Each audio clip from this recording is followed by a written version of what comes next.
Bom, acho que a gente já pode ir iniciando oficialmente. Vou apresentando o Thiago para todo mundo e aí a gente já engata no papo, então, né? Que hoje vai ser sobre mapeamento, festim e sombras no Teatro Lambi Lambi.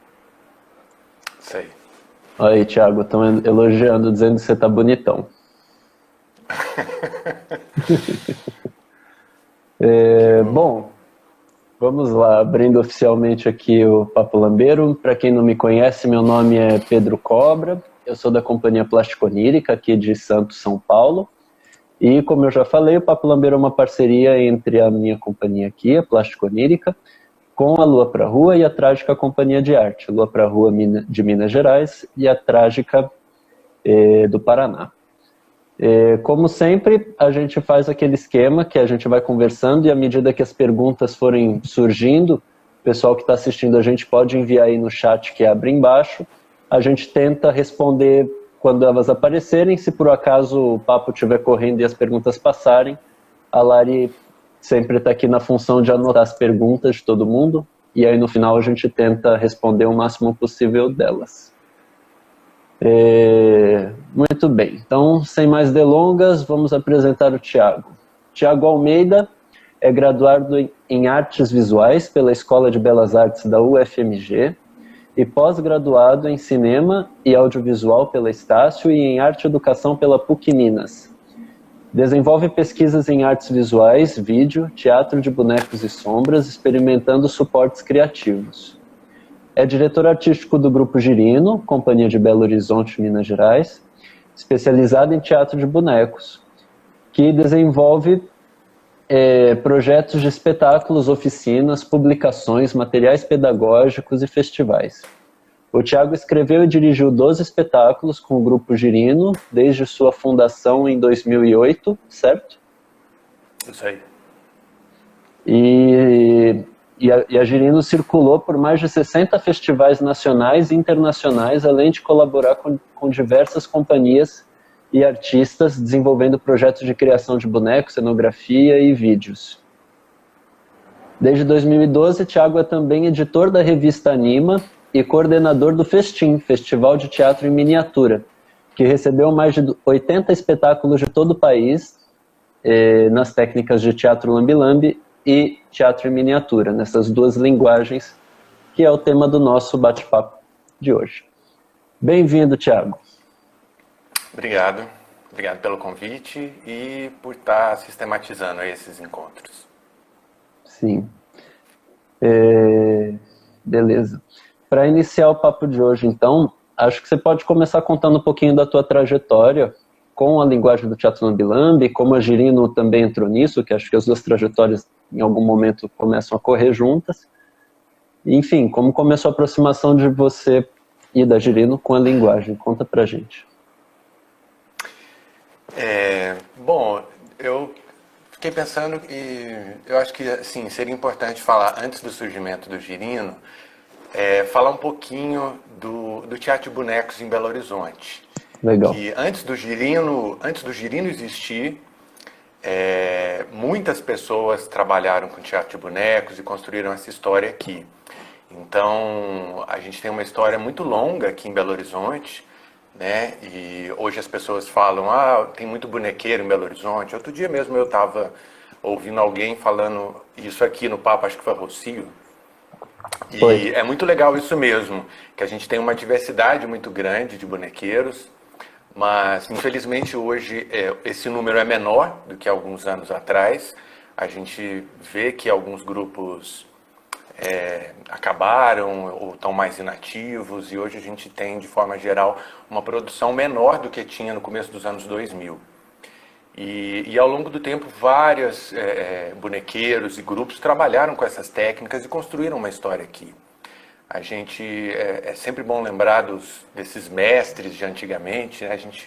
Aqui em Belo Horizonte a gente tem o Fernando Limoeiro, que é um mamulengueiro que já está há mais de 30 anos aqui. Há mais de 30 anos ele é professor lá na UFMG, no Teatro Universitário.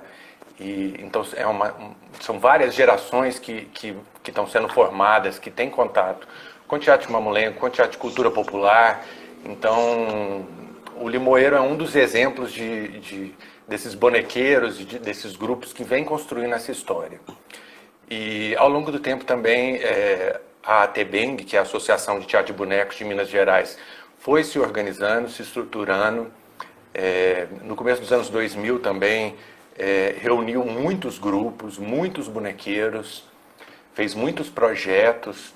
A ATBeng, durante muitos anos, ela teve a coordenação da Conceição Rosiere, que é uma pessoa que escreveu muitos projetos. A ATBeng conseguiu, teve uma época de ter vários projetos aprovados e a gente conseguiu trabalhar junto entre grupos. Eram projetos muito interessantes que a gente trabalhava junto, a gente deu muitas oficinas, pudemos circular bastante. E a ATBeng teve 2 prêmios Miriam Muniz, que a gente teve a oportunidade de fazer circulação em aldeias indígenas, em comunidades quilombolas, ir para outros estados. Então, esses trabalhos com as companhias, com os grupos, com os bonequeiros, isso foi muito rico, né? E um terceiro fator também é que em Belo Horizonte a gente tinha um Festival Internacional de Teatro de Bonecos, que era produzido pela companhia Catibrum, pelo Lelo e pela Adriana. E esse festival é um festival internacional de teatro de bonecos de Belo Horizonte, começou em 2000, se não me engano foi até 2015, então foram 15 edições. Era um festival muito grande, um festival internacional que trouxe vários grupos importantes para a cidade. Então, durante 15 edições, esse festival ofereceu para a cidade o contato com vários espetáculos muito interessantes, com técnicas de vários países. Então, tudo isso contribuiu para uma formação de bonequeiros, para várias gerações de bonequeiros se capacitarem e ter contato com essas técnicas. Então, tudo isso foi muito importante. Então, antes do Girino existir, eu já fazia parte da ATBeng, já conhecia esses bonequeiros, tive a oportunidade de dar oficina com outros bonequeiros, de aprender com outros bonequeiros, tive a oportunidade de ver todos esses espetáculos que vieram para a cidade.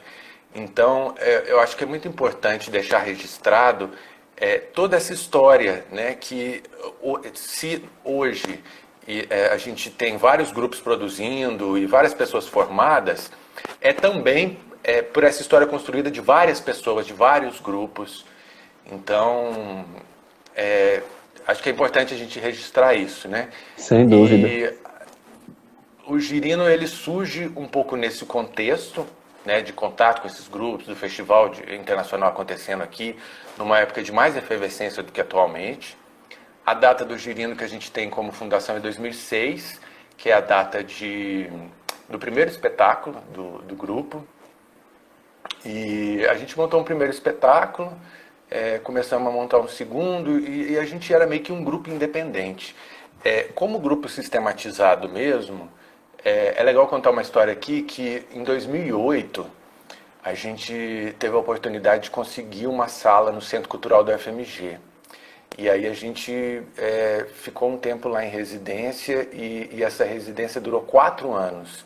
Então, durante 4 anos a gente teve uma sala lá no Centro Cultural do FMG, que era uma sala que a gente podia ensaiar, guardar os nossos baús. E isso foi fundamental assim, para a sistematização do grupo, né? Uma coisa tão simples, é uma sala de ensaio que a gente até dividia com outro grupo, mas o fato da gente ter uma sala de ensaio para a gente guardar os nossos cenários, os bonecos, e ali a gente sistematizar um processo de montagem, de pesquisa, isso foi fundamental assim, para o grupo se estruturar melhor, desenvolver um processo de pesquisa, um espetáculo. A gente ficou mais de 2 anos montando um espetáculo lá no Centro Cultural, que foi o espetáculo Metaformose, que a gente teve a colaboração de vários artistas, várias parcerias, um espetáculo de pesquisa dentro do teatro visual e um diálogo com projeção de vídeo.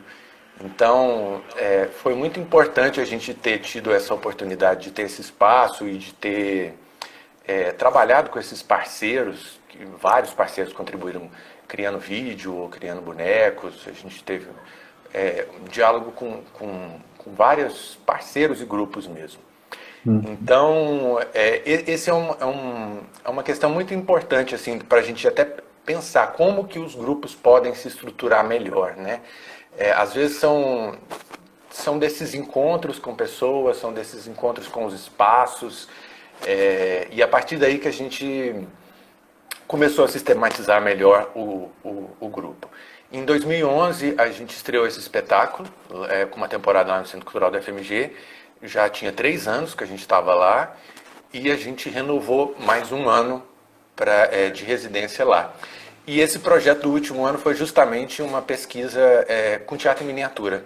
Depois de ficar tanto tempo envolvido dentro de um processo de pesquisa de um espetáculo de palco, do teatro visual, um espetáculo extremamente complexo tecnicamente, onde a gente montou tudo sem recursos também, a gente foi adaptando, foi descobrindo como desenvolver tecnicamente ali com os recursos que a gente tinha, e aí a gente decidiu diminuir um pouco assim o processo criativo, né? Diminuir um pouco a escala, diminuir um pouco essa produção técnica toda que girava em torno de espetáculos grandes, de espetáculos para palco. E aí a gente começou com essa pesquisa de criar miniaturas da Caixa Lambi Lambi, e esse projeto, como contrapartida, no final do ano, tinha uma mostra de trabalhos de convidados e nossa como contrapartida para esse ano de ocupação no Centro Cultural. E aí, nesse último ano, a gente sistematizou esses processos criativos com miniaturas, com Caixa Lambi Lambi, e ao final do ano a gente fez a primeira edição do Festim lá no Centro Cultural do FMG, que fechou esse período de residência lá no Centro Cultural. Então, foi um pouco daí que surgiu o Festim, que a gente sistematizou o grupo, e a partir de 2012 a gente deu continuidade nesse trabalho com as caixas e com o teatro em miniatura em si. Uma coisa interessante também que a gente sempre pensou foi que, por mais que a linguagem do teatro Lambi Lambi era uma possibilidade muito grande de ter autonomia, e autonomia no sentido físico mesmo, da gente levar os espetáculos com muito mais prática, a gente também percebeu que existiam novos suportes aí surgindo, e suportes também um pouco diferentes das caixas, né? Desde então a gente entendeu que o suporte do Teatro Lambi Lambi era um suporte mais fechado, onde o espetáculo acontecia dentro de uma caixa ou dentro de um invólucro, mas ao mesmo tempo a gente tinha a possibilidade de usar os suportes abertos, né, e fazer isso em pequena escala. Então, para os espetáculos de mesa, de balcão, em pequena escala, para pouco público, ou para ambientes onde que o público entrasse em pequenas salas ou em pequenos invólucros, tendas. Então a gente estava interessado em pesquisar um pouco esses outros suportes também. Foi daí que surge também essa ideia de teatro em miniatura, né, para incluir o Teatro Lambi Lambi, mas também para incluir um pouco esses outros suportes, essas outras experimentações em pequena escala. Então, foi assim que surgiu essa primeira edição do Festim em 2012, e desde então a gente tem tentado, a cada ano, produzir uma edição, e infelizmente esse ano a gente não vai ter uma edição, né, devido ao contexto de tudo acontecendo e também pelas políticas públicas. E é isso, assim, um resuminho um pouquinho do Girino e do Festim. Não sei se estou falando demais. Não, é para você falar mesmo. Muito bom, bacana. Não conhecia esse passado pré-Festim da Girino. E muito legal que o Festim, justamente, além de trazer os espetáculos Lambi Lambi, de teatro em miniatura, né, para os espaços públicos aí de BH, vocês também produzem a revista Anima e o mapeamento paralelamente ao festival, né? O mapeamento de teatro em miniatura e Lambi Lambi. Como é que isso acontece? Como é que começou essa ideia e como é que acontece paralelamente a produção do festival, essa organização? A revista, ela tem a ideia de compilar um pouco desses materiais, né, que que andava um pouco solto, né? E também de convidar pessoas especializadas e artistas para registrar mesmo o seu processo, né?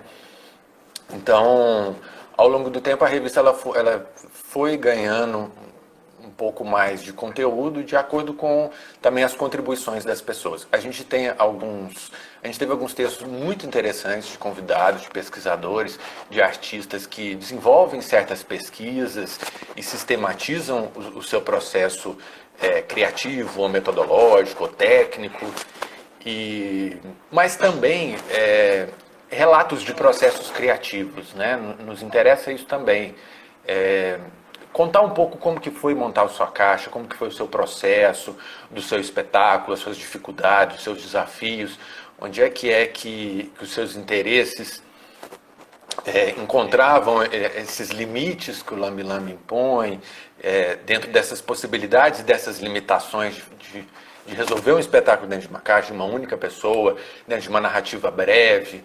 Então, nos interessava um pouco sistematizar esses conteúdos, incentivar as pessoas que às vezes não escrevem e não registram, a ter isso um pouco registrado, né? Muitas pessoas que eu convidei para escrever texto, mas eu não posso escrever, eu não sei, não me dou bem, mas não sei o que é que eu vou escrever. Fala sobre o seu processo criativo, sobre a montagem do seu espetáculo, e dali surgiu um texto muito interessante. Então, é um próprio exercício para a pessoa e também de registro para o outro, porque eu acho que é muito legal quando você lê o relato do processo criativo de alguém, das dificuldades, de como que foi resolvido essas dificuldades, ou como que as questões conceituais influenciam nas decisões técnicas. Então, isso é muito interessante. Então, a revista ela é um pouco nesse sentido, de incentivar as pessoas a escreverem, registrar um pouco desses conhecimentos, dessas experiências e compilar tudo isso para oferecer isso como um produto mais compilado, editorial. Hoje a gente tem pensado se esse é mesmo um bom formato, nesse formato editorial, de páginas, de textos, e provavelmente em breve a gente deve modificar um pouco esse formato de revista mesmo e para o mapeamento também. O mapeamento ele surge para tentar registrar esses espetáculos também e ter um repositório de registro de espetáculos. Alguns desses espetáculos também nem existem mais, então a gente pensou que seria bom também a gente registrar isso e documentar e catalogando isso. E o mapeamento, eu acho que foram 3 edições, então e ele é cumulativo. A cada vez que a gente lançou, a gente juntava com o material que já tinha e incluía esse material. Então, a última edição publicada foi em 2018. A gente tem quase 300 espetáculos registrados. A gente tem material já compilado pronto para lançar outro, com alguns outros espetáculos, uma outra atualização, mas a gente está justamente pensando nesse formato, né? Que para o mapeamento também nos tem forçado a pensar outros formatos de disponibilizar isso, né? Se hoje a gente tem lá um mapeamento com quase 300 espetáculos, isso dá um PDF de mais de 600 páginas. Então, não é muito viável assim, acessar esses conteúdos. A gente precisa pensar hoje num banco de dados e isso ter um outro tipo de acesso e também um outro tipo de cadastro, porque é um cadastro que é bastante manual. Quem organiza toda essa parte do mapeamento é o Maicon Rangel, ele que compila todo esse material, que sistematiza tudo. Então, é um trabalho muito artesanal de revisão, de responder as pessoas, de pedir para mandar de novo, de fotos que chegam e não estão na resolução, e aí tem que voltar. Então, é um trabalho muito artesanal mesmo, de conferir todos esses conteúdos, se está tudo preenchido e revisado. Então, hoje a gente tem pensado em mudar um pouco essa maneira desse cadastro, dessa disponibilização, né? Acho que esse formato é um pouco preso a esse formato editorial, de PDF, de folha, de página, isso não está muito acessível. A gente provavelmente deve migrar essa plataforma para um banco de dados e a gente está pensando nisso aí, como desenvolver essas outras plataformas, essas outras metodologias. E na revista também, né? Se você, por exemplo, você tem um texto lá, se você quiser baixar o seu texto, você tem que baixar a revista toda. A ideia seria a gente conseguir também extrair um único texto lá e ter esses conteúdos um pouco mais cruzados, referenciados. Então, estamos pensando nessa nova plataforma aí de como disponibilizar esses conteúdos. As fotos e os vídeos do Festim também tem muito material. Em breve a gente espera disponibilizar tudo isso num único lugar, numa única plataforma. Muito bom. Um trabalhão pela frente, então.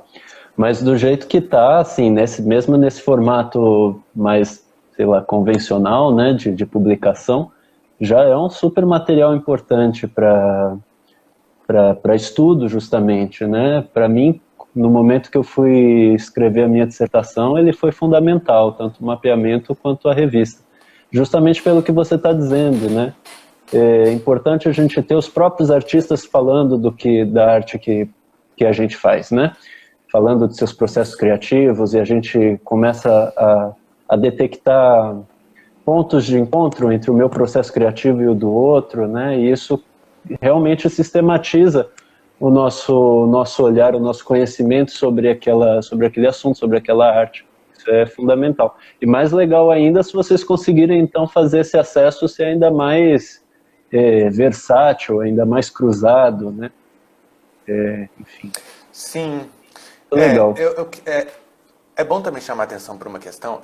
No mapeamento, né, o Michael tem muito trabalho para conseguir confirmar todas essas informações. E eu acho que assim, faz parte um pouco também da profissionalização do Lambi Lambi, a compilação desses materiais um pouco mais formatados, né? A gente vê muitos espetáculos de Lambi Lambi que eles não têm material nenhum, eles faltam ainda um release, uma foto de registro boa. Então é uma coisa que a gente também incentiva as pessoas a compilarem melhor esses materiais, para a gente ter como registro e para ter um material mais profissional mesmo do espetáculo, mais descritivo, né, com as informações mais completas, com classificação etária, com a técnica. Então é um processo longo ali, assim, de conseguir extrair todas essas informações e conseguir disponibilizá-las, né? Então, é importante também que as pessoas deixem esses materiais um pouco mais formatados, digamos assim, né? Para conseguir disponibilizar um material mais adequado, assim, né? Que a gente vê que alguns espetáculos ainda têm muita dificuldade de ter fotos de registro, de ter uma descrição, de ter essas informações sistematizadas de uma forma melhor. Sim, isso é um incentivo maravilhoso, justamente para impulsionar o pessoal a entender realmente o Lambi como um trabalho, né, como uma possibilidade até de venda do seu trabalho, né, você precisa de um projetinho bem feito, redigido, para conseguir tanto mandar para centros culturais ou até para conseguir redigir aí um projeto para concorrer a uma lei de incentivo, né. É importante.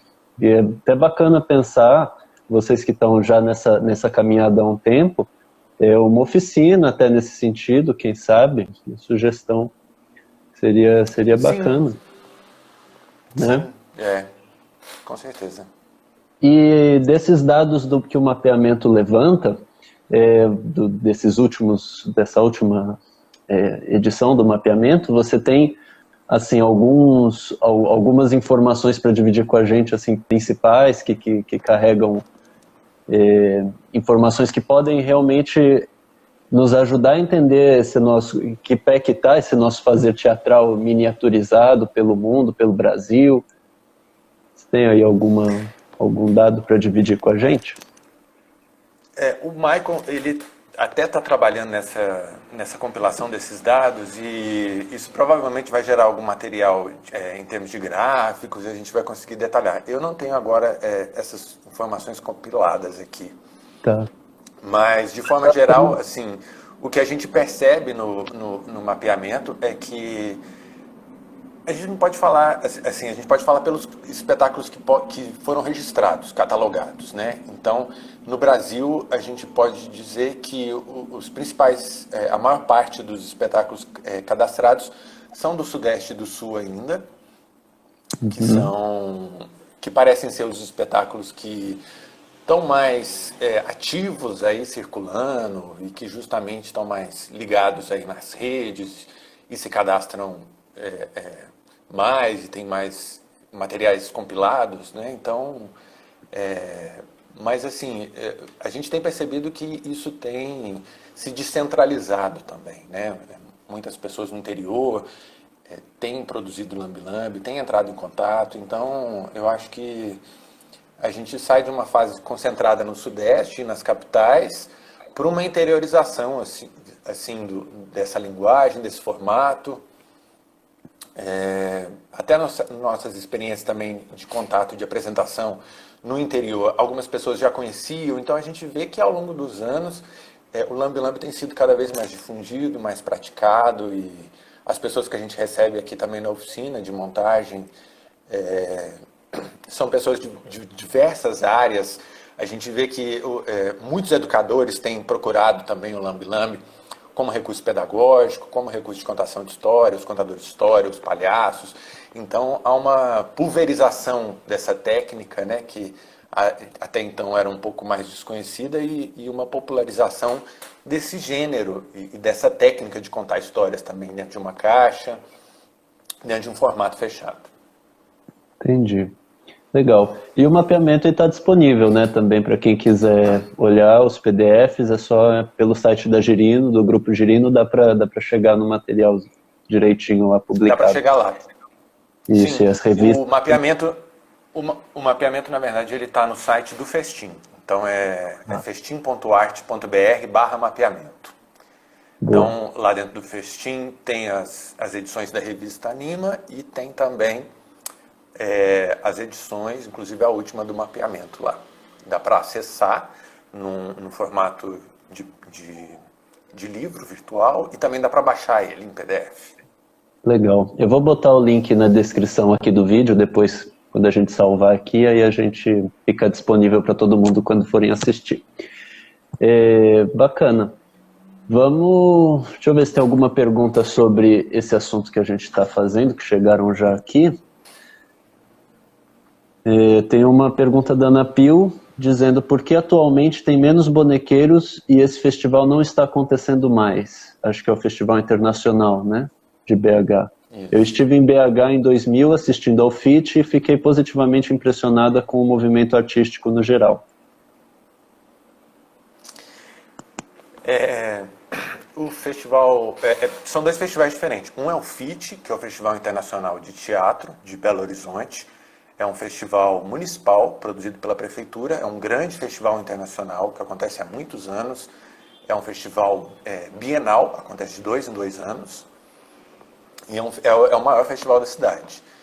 E existia o FIT-B, que é o FIT-BH, né, que era o Festival Internacional de Teatro de Bonecos de Belo Horizonte, que era um festival específico de teatro de bonecos, produzido pela companhia Catibrum, e aconteceu até 2015. Esse festival, os motivos dele não acontecer provavelmente é por falta de captação de aprovação, né, em 2016, mas o ano passado também o Lelo Silva, que era da Catibrum, de Teatro de Bonecos, faleceu. Então, esse festival provavelmente, eu não sei como é que está. Então, é um festival que já não acontece desde 2015. Então, e como eu disse, assim, foi um festival muito importante para a cidade, né? E eu não sei se a Catibrum ainda pensa em voltar com essa produção, Mas, de fato, hoje os mecanismos de financiamento são muito mais complicados, né? A gente vê um desmantelamento das políticas públicas e o Festim, que é um festival muito mais barato, em termos de logística, muito mais prático, a gente tem uma dificuldade gigante de produção. O ano passado a gente não ia fazer nenhuma edição por não ter conseguido captação, né, aprovação em nenhum fomento. No final a gente produziu uma edição em dezembro, porque a gente conseguiu um apoio da Secretaria de Turismo, porque a gente tinha esgotado todas as tentativas na área de cultura, e no final, em dezembro, a gente conseguiu um apoio da Secretaria de Turismo, da Belotur, que é ligada à Secretaria de Turismo, e a gente conseguiu fazer uma edição bem reduzida com esse apoio do turismo, porque as políticas de educação mesmo a gente não conseguiu ter acesso. Então, os festivais de forma geral andam assim, né? Então, hoje em dia a gente tem muito menos festivais no Brasil de teatro do que alguns anos atrás. Então, os festivais não estão surgindo, eles estão morrendo. Então, essa é uma realidade que está acontecendo. É muito triste. A Ana Pio, ela até continua aqui com outra pergunta, né? Independentemente das políticas públicas, que são muito importantes, como criar outras estratégias de continuidade? Boa pergunta. É difícil. Boa pergunta. Também estamos aí tentando descobrir, né, como, não só dos festivais, né, mas da nossa produção mesmo, artística, né, como tornar isso viável, né. No caso do festival isso é mais complicado ainda, porque internamente na gestão de um grupo, você busca alternativas autossustentáveis daquele grupo, né. Agora, para um festival é um evento que custa dinheiro, que demanda uma série de pessoas trabalhando e não tem como você fazer um festival sem apoio, sem verba. Então, é uma situação um pouco delicada mesmo. E assim, a gente já fez assim, algumas edições do Festim. A primeira edição do Festim foi feita também totalmente sem apoio nenhum. E outras edições depois aconteceu isso também. O Girino bancou a edição do festival, mas isso não é viável também, né? A gente sabe que um festival de acesso público, ele deve ser feito com apoio institucional, através de políticas públicas. A gente está oferecendo espetáculos, oficinas, programação cultural gratuita para a cidade. Então, de alguma forma, a cidade tem que apoiar isso também. Não é justo que a gente também trabalhe para oferecer sem nenhum apoio, né? Então, Claro. a gente entra numa sinuca de bico também. A gente chega num ponto também que a gente não quer convidar as pessoas para trabalharem de graça, porque o festival não pode morrer ou porque a gente precisa continuar formando público. Isso não é justo, isso não é certo, né? O certo é a gente ter uma remuneração e a gente lutar por isso. Sem Então, dúvida. a gente tem tentado, né, refletir sobre isso também, né? Não é justo que a gente ofereça programação gratuita para a cidade e a cidade não apoie as ações e os festivais. Então, é uma luta que a gente tem que continuar brigando dentro das políticas públicas e dentro dos fomentos que são necessários. Sim. É obrigação da cidade incentivar, fomentar a cultura para a sua população, né? Claro. A gente teve um papo muito bacana com o Lucimar sobre isso, né? A gestão pública e o lambi-lambi, a participação dos artistas dentro dos conselhos e tal, como isso é essencial para que essas relações tenham continuidade, né? Mas a gente sabe que tem muitos interesses além da participação dos artistas, né? E o quanto isso fica dificultado quando a gente tem, por exemplo, o governo ou desgoverno que a gente tem, né? Enfim, delicado. Mas, enfim, a gente sempre vem buscando caminhos, né? Nesse momento de pandemia, por exemplo, existem 1000 iniciativas surgindo de forma online, que a gente sabe que não é exatamente enfim, um equivalente a um festival, né, presencial, mas é uma forma de tentar ali estar presente, continuar produzindo, continuar mostrando a arte. Enfim, é um desafio, realmente. Bom, Tem um outro tema do nosso papo aqui, que é sombras, né, no Teatro Lambi Lambi. Vamos entrar nele, que a gente ainda tem um tempinho aqui de conversa. No seu entendimento, Thiago, né, vocês que têm, acho que são 3 caixas com sombras, ou, se eu não me engano, é isso? Tem mais, tem Tem mais? mais. Legal. Temos Eu vi. agregados. Então, no seu entendimento, quais são os maiores desafios em se trabalhar com as sombras dentro do Lambi Lambi, né, em cruzar essas duas linguagens, né, como pensar a sombra em miniatura, né, não mais para uma tela grande, né, de um palco, né, como é feita mais convencionalmente. Como é para vocês isso?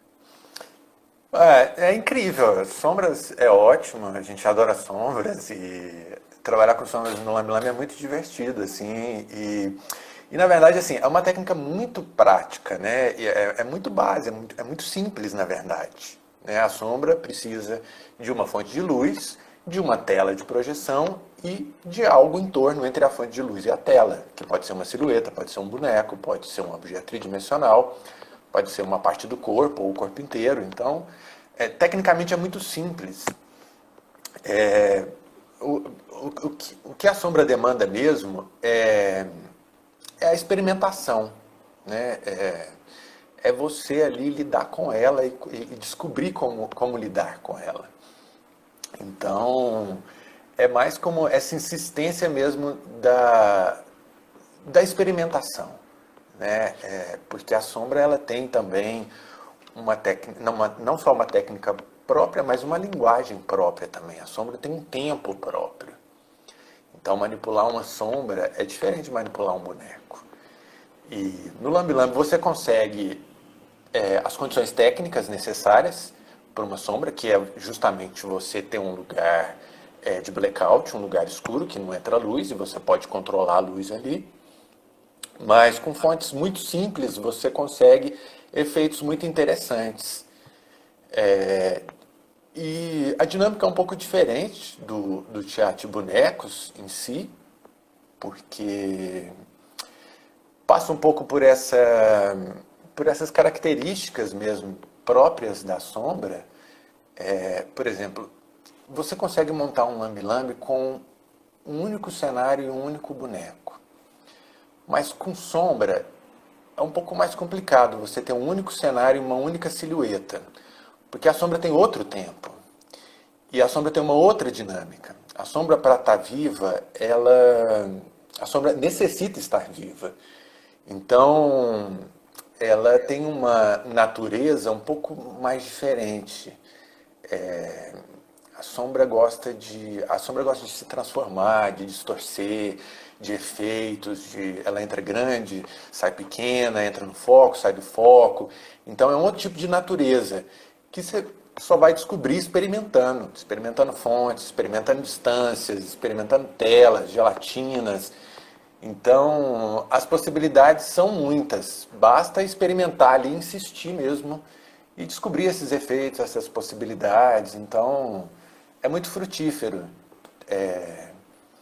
Então, assim, é muito simples a técnica, mas demanda essa experimentação e essa sistematização, né? E quando a gente fala de dramaturgia para o Lambi Lambi, a dramaturgia para a sombra no Lambi Lambi é algo mais específico, porque por que contar uma história num Lambi Lambi de sombras, né? Por que tomar essa decisão também? Então, você tem que dialogar ali também com essa natureza das silhuetas, das sombras.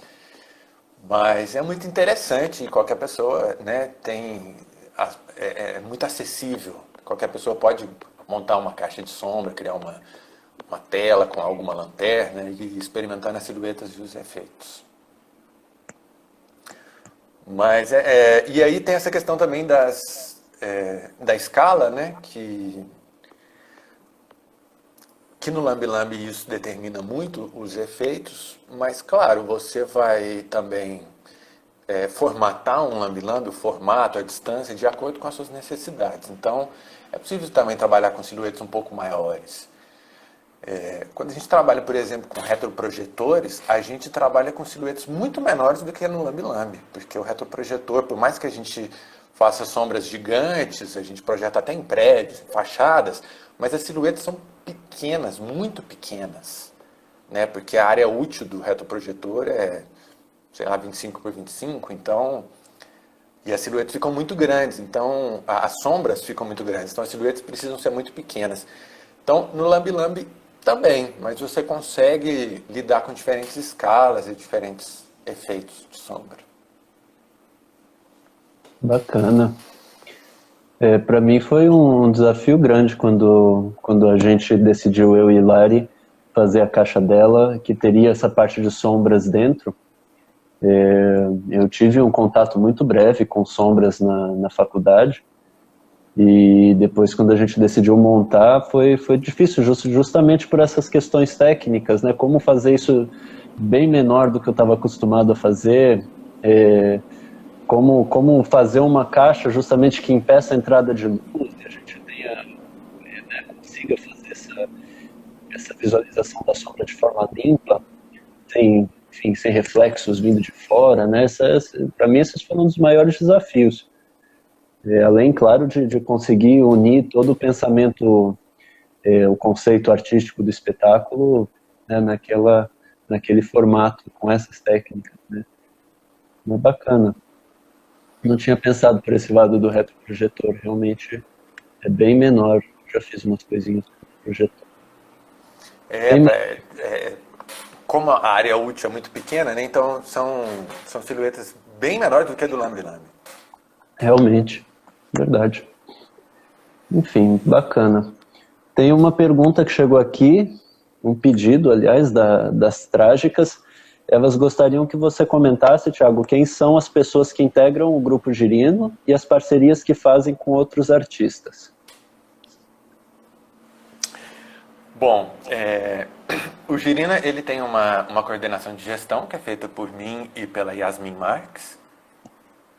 E a gente tem uma equipe grande, assim, na verdade, de parceiros que trabalham com a gente, que são os atores e são todos os criadores que estão com a gente no ateliê, na produção e, eventualmente, assim, a gente tem uma equipe que trabalha no grupo, né, que trabalha no ateliê e na produção, e a gente tem as equipes criativas que trabalham que fazem parte da equipe de tal espetáculo, de tal projeto. Atualmente a gente está num momento de suspensão aí, mas são várias as pessoas que fazem parte disso, né? No ateliê a gente tem trabalhando. A gente tinha, né, na verdade, até o ano passado, até antes de tudo essa pandemia. Na produção a gente tem o Carlos Lauro, que trabalha com a gente, e o Michael Rangel. No ateliê, o Gustavo Campos e o Igor Salgado e a Thalisa Campos. De atores, a gente tem Lúcio Honorato, Marco Aurélio Bari, Kelly Dayana, Josi Luz. Será que eu vou esquecer de alguém? Enfim, a gente depende do espetáculo, né? Depende do projeto que a gente está trabalhando, e aí se forma aquela equipe daquele projeto. E a gente tenta também dialogar com várias pessoas, né? Com vários parceiros na luz, na trilha, enfim, então aí com uma grande rede de parceiros. Bastante gente. Eventualmente também pessoas de outros grupos, né, que a gente realiza parcerias, então é uma rede que a gente tem tentado sistematizar, uma rede de trabalho aí, colaborativa. Legal. E o trabalho de oficina que vocês fazem de Teatro Lambe-Lambe, né? Algumas pessoas comentaram aqui que a Girino foi responsável pela formação de diversos outros coletivos, acho que derivados das oficinas, né? Como é esse trabalho de vocês, né, de formação em Lambe-Lambe?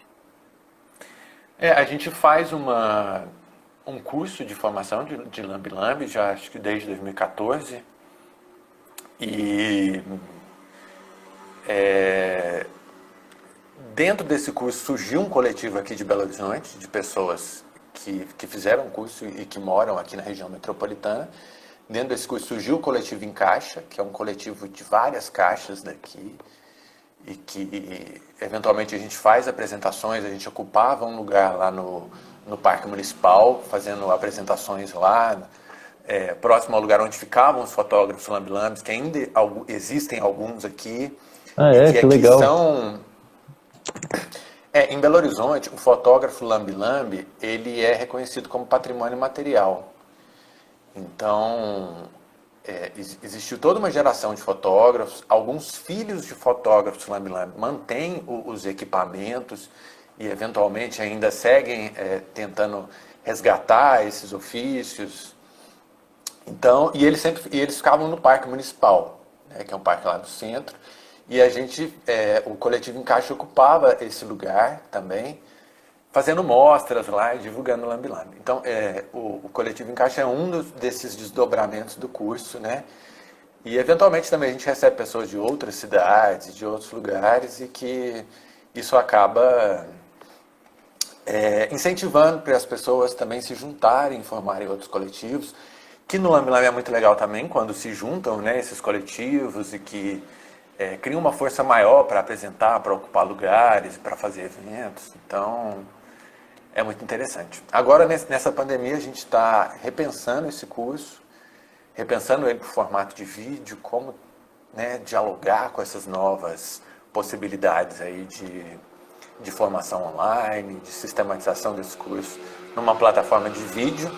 Então, no momento, a gente está adaptando esses conteúdos e em breve, pelos próximos meses, a gente deve lançar essa formação em formato de vídeo. Que legal. Considerando também que a gente, né, não adianta ser só o vídeo, a gente precisa também falar e ter contatos. Então, a gente está descobrindo como que é esse tipo de comunicação, assim, de live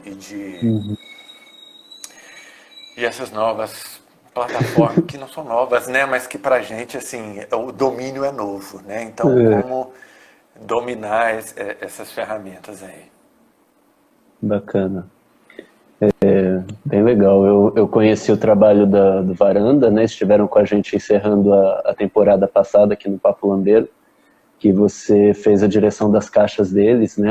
A orientação toda. E eles justamente estão com essa proposta de um curso online agora. Enfim, acho que vocês podiam trocar umas figurinhas nesse sentido. Sim, sim. Acho que a tendência agora é a gente começar a experimentar, né? Como mediar a comunicação, os processos educativos, né? Acho que para a oficina isso é bem interessante, essa sistematização. É claro que, assim, envolve uma outra linguagem, né?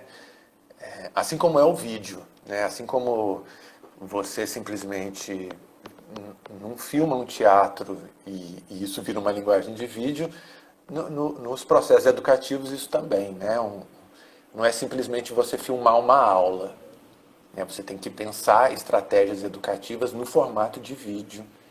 Então, essa reconfiguração da metodologia que é a questão. Então, a gente está nessa investigação de como dialogar com essa linguagem do vídeo, tanto nos processos artísticos quanto nas formações educativas. Bacana. Tiago, já passamos dos 50 minutos de transmissão. Eu vou ver aqui se temos alguma última perguntinha que dá tempo antes da gente encerrar.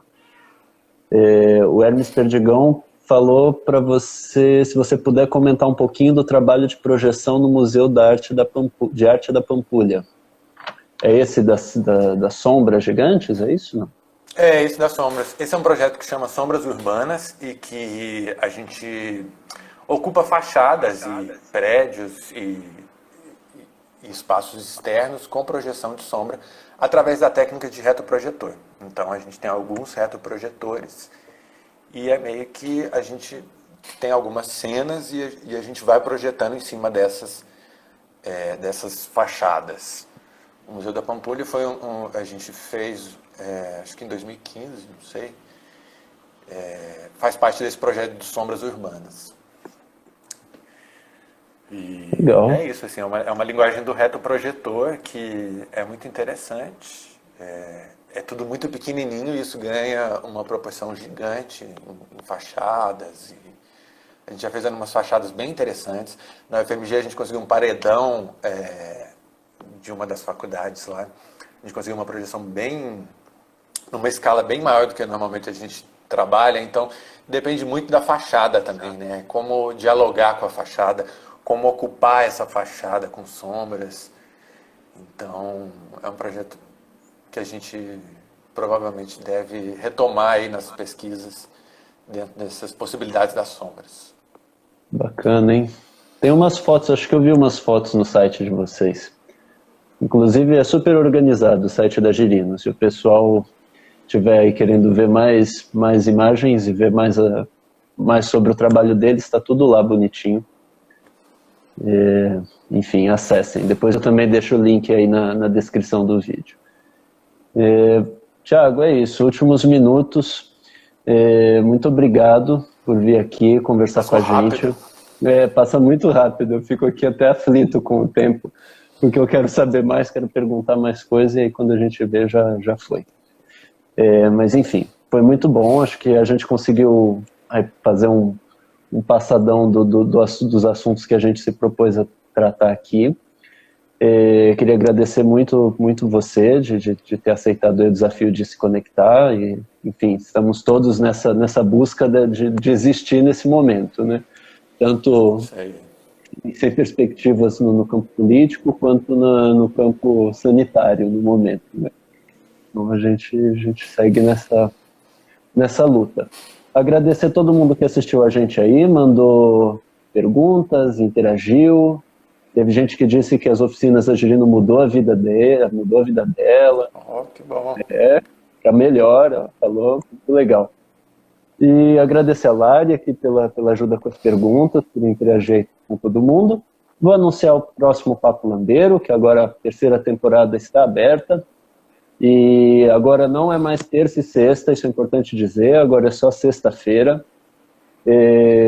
Então, próxima sexta-feira, dia 17 de julho, a gente vai conversar com o Thales Salvo, da companhia Depois do Ensaio, do Rio de Janeiro, e a gente vai falar justamente sobre o Anima Praça, que é um festival que eles organizam lá no Rio de Janeiro, que eles vão fazer uma edição online esse ano. Então acho que a gente vai continuar um pouco de alguns assuntos que a gente começou a falar aqui com o teatro. E vamos falar também sobre o Teatro Lambi Lambi no Rio de Janeiro, como a coisa está se organizando e acontecendo por lá. Tá bem? Divulguem, apareçam sexta que vem e acompanhem o Anima Rua On, que está com vários vídeos bacanas e a lista de lambi-lambis mineiros disponível para todo mundo ver. Tiago, de novo, muito obrigado. Vou lá ver. Um abraço. Obrigado, então. Estão aí nas redes, visitem lá, a gente, escreva pra gente lá, estamos no Instagram, YouTube, site, só escrever lá que a gente responde. Belezura. Vou ficar aguardando aí, ansioso, essas novas peripécias do Grupo Girino, online, então. Valeu. Então tá, grande abraço para todo mundo e a gente se vê na semana que vem. Valeu, então, obrigado. Um abraço para você, para Larissa. Valeu e até a próxima. Até. Abraço para a Trágica, que estão para as Trágicas, a gente fala assim, a Trágica Companhia de Arte, e a Lua para a Rua, que estão aí assistindo a gente também e nos ajudando. Valeu. Tchau, tchau. Até mais.